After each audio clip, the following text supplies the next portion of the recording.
against Jessy Hefner. Ooh, and look at that nice who jersey. is on Sneak and Show. So Now this seems a little unfair. Jessy has this awesome, awesome jersey, and Tom, someone stole his jacket.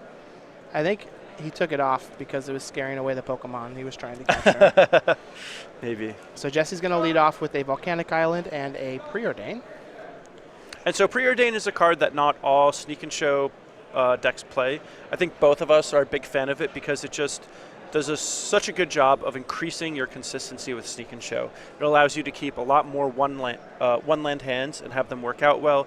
It just helps ensure that you get to see the cards that you want to see. I agree.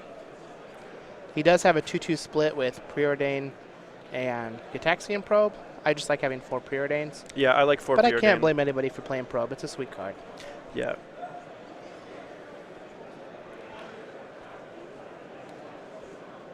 Right, so Jesse's each of going these to players pop. have the potential to do something really game-winning by turn 3.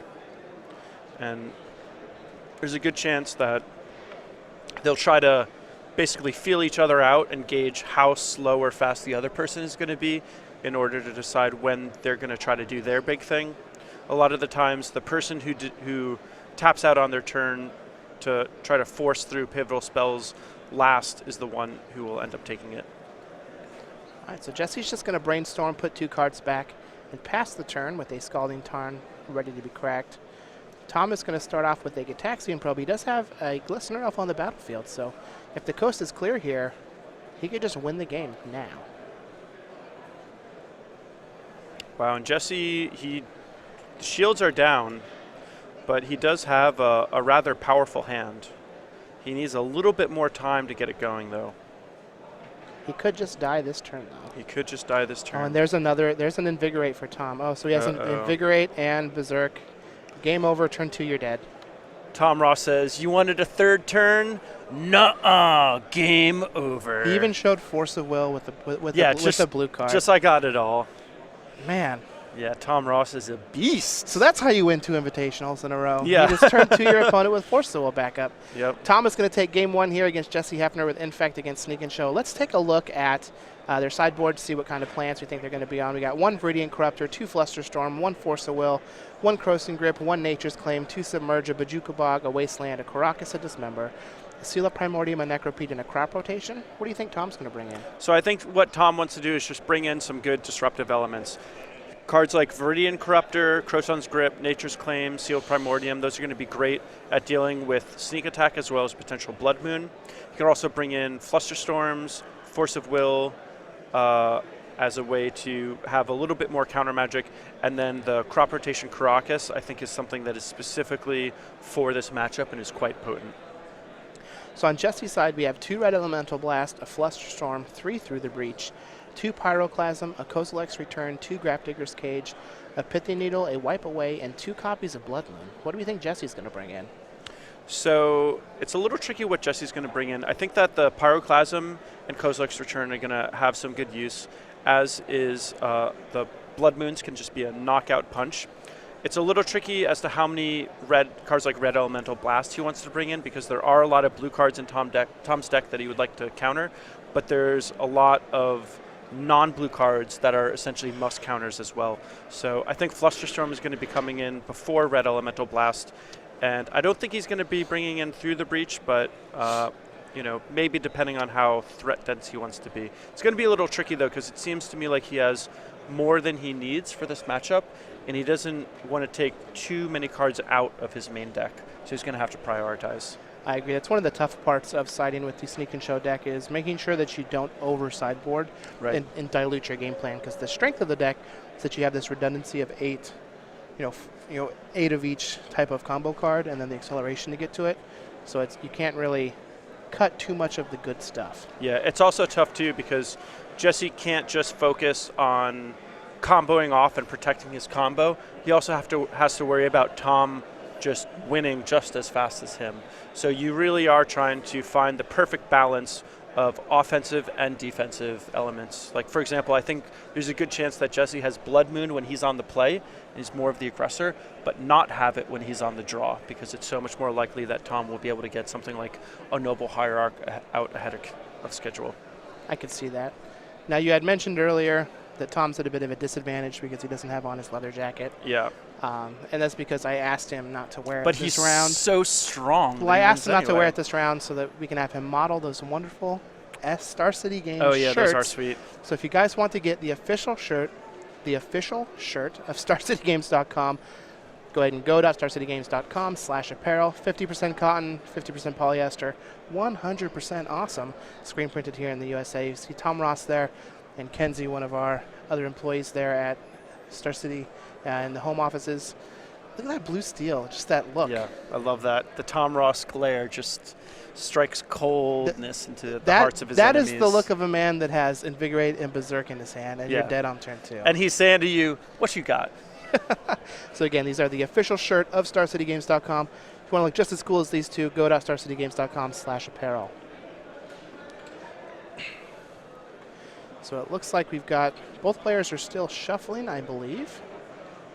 Making sure their decks are sufficiently randomized. We can see there we got Tom Ross's token there on the battlefield on the left-hand side for his poison token. Let's see if we can learn a little bit more about Tom while they finish up their shuffling here. He's 32, lives in Roanoke, Virginia. He has 13 open top 8s, 4 wins. That's a pretty good conversion percentage. Yeah. He has 3 invitational top 8s with 2 wins. That's an even better conversion percentage. Yep.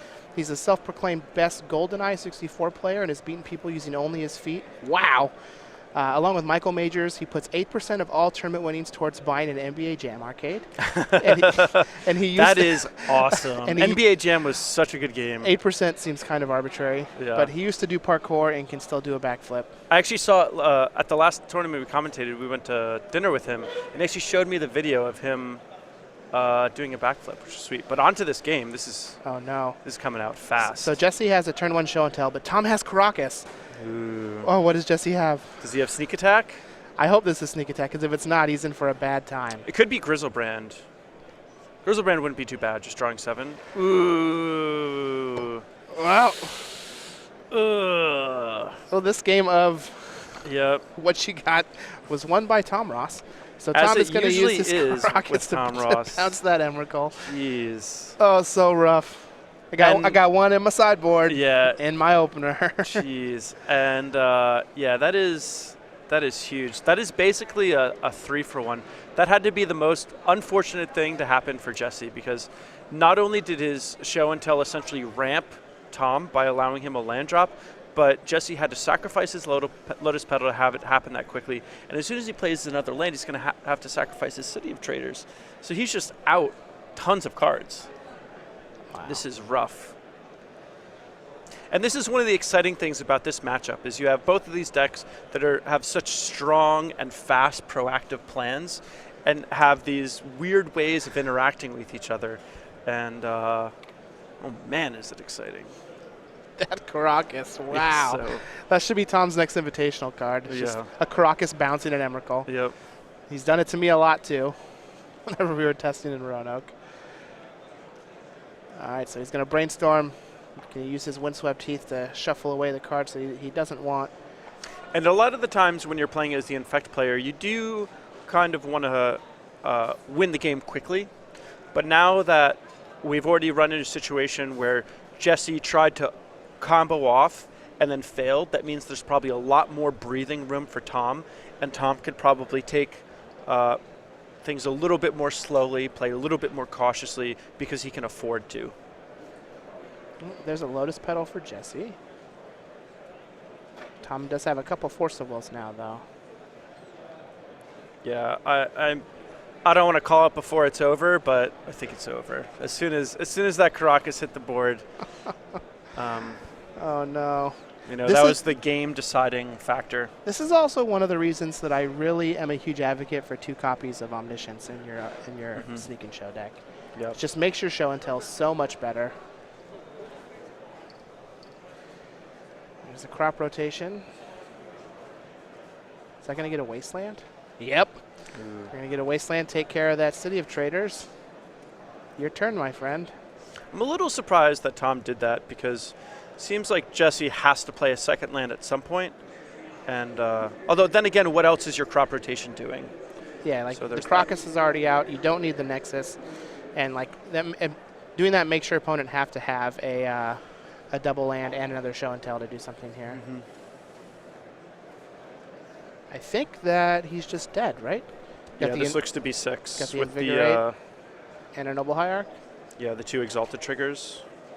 So this will put him to 1.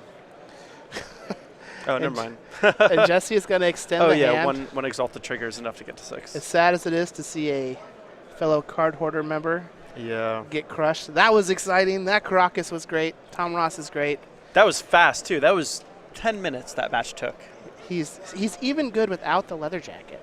Don't need it. Maybe it's Tom Ross that's so good, not just the leather jacket. But so wow. Tom Ross is going to take this match 2-0 over Jessy Hefner. Tom is currently 4th on our leaderboard. He's going to go to 5-0. And while we wait for our backup match to get set up,